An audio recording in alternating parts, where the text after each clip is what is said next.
I hear curiosity kills cats. I'm sure it takes out its fair share of squirrels, deer, possums on highways as well. It definitely complicates life for backyard dogs meeting porcupines or skunks, and sometimes it damn near burns down a kitchen when you're 4 years old. And when you're 4 years old, curiosity outweighs common sense in the decision-making machinery of the brain.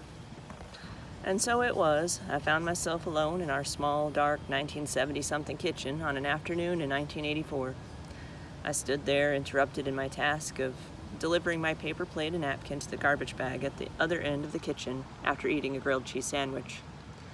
My mission to deliver my greasy paper plate and twisted up wad of paper towel to the big craft paper horse feed bag at the end of the kitchen we used as a trash bag, temporarily suspended by the glow of the burner under the pot on the stove.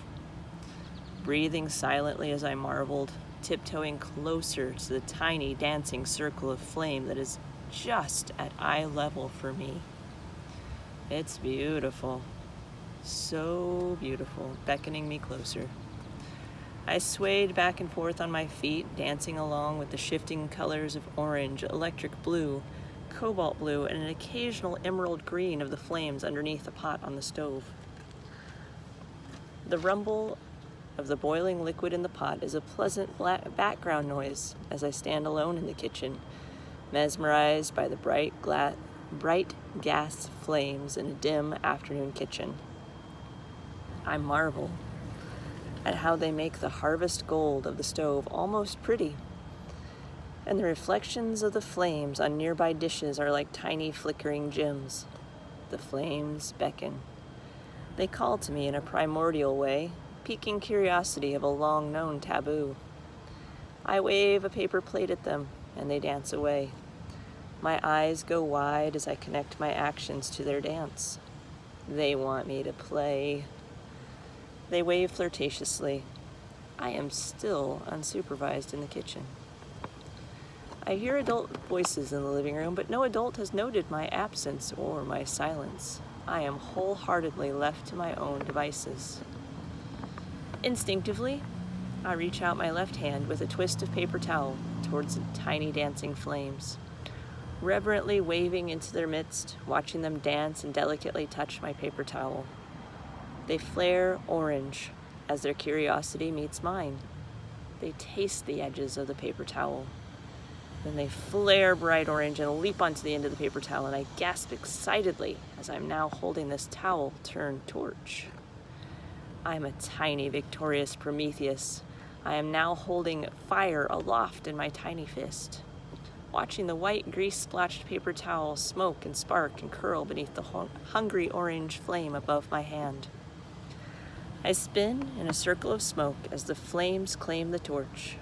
I watch as the edges of the paper towel turn from white to black to an ashen gray as they are consumed. I am fascinated. I am holding a force of nature. Like picking up small wild animals as pets, I am holding a tiny feral beast and feeding it its preferred food, marveling at its ferocity and compactness. But my new pet is so hungry. My new pet is hot. Hot? Oh no, what have I done? Hot. Hot. My pet is dangerous. I'm done playing with it. I must set it free. I have to throw away my paper plate and towel. That's why I'm here after all. I wrap my paper plate around the remains of my still flaming paper towel in a panic. Mom is going to be so very angry that I brought a fire home. Fire is hot. I'm breathing fast in near tears that my new little friend is so unfriendly. I stuff my guilty bundle into the paper garbage sack and trundle off to a corner of the living room to talk to my stuffed bunny about this mess. Seconds later, as smoke began to pour from the kitchen and the smoke alarm began to bleat, I watched my mom run into the kitchen to begin wildly beating and stomping the garbage bag into submission. Hungry flames leapt from the open mouth of the bag, tasting the bag, consuming the bag, licking at the wall the bag leaned against. My tiny friend has found more food and has grown significantly. Again, I stood transfixed as my mother swore and beat the bag and finally beat back the beast enough to get it safely outside and into the burn barrel to allow it to continue its meal in peace. I sat in awe. I knew there would be consequences once she recovered from the surprise and fear of having the big hungry monster flame in our kitchen, a place she knew to be safe. I had invited a monster into her safe place and made it unsafe. The monster had tasted the wall. The monster had licked my hand.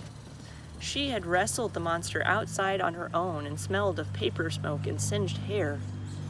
My mother could wrestle monsters and win. I was vaguely afraid of the punishment to come, but for the moment I was worshiping this goddess who could tame monsters. In the space and stillness between the emergency and the consequences, I ran to hug my mother, the person who saved me from a monster of my own making. And for a moment, the world was okay. Hello? Hi. I was safe.